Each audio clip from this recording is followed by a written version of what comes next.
അപ്പുറത്തെ ചുമന്ന് പോയിക്കൊണ്ടിരിക്കുന്നു. ഇതാ നോക്കിക്കേ. പക്ഷേ ഇത് സമയവും കഴിഞ്ഞു, എല്ലാം കഴിഞ്ഞു, വെളുത്ത് കിടക്കുകയാണ്.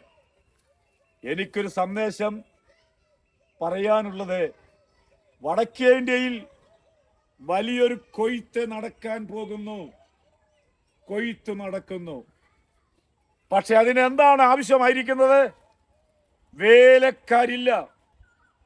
നമ്മൾ ഇന്നത്തെ സാഹചര്യം വെച്ച് നോക്കിയാൽ നമ്മുടെ കേരളത്തിലെ ബൈബിൾ കോളേജിൽ മലയാളികൾ പഠിക്കുന്നില്ല. വടക്കേ ഇന്ത്യയിൽ നിന്നും വരുന്നതായ ആളുകളെ കൂട്ടിയുള്ളതായ ബൈബിൾ കോളേജാണ് ഇന്ന് നമ്മുടെ കേരളത്തിലുള്ളത്.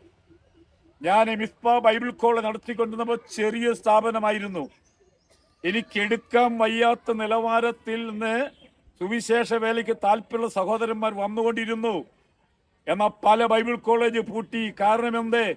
സുവിശേഷ വേലയ്ക്ക് ഇറങ്ങുവാൻ ആരുമില്ല.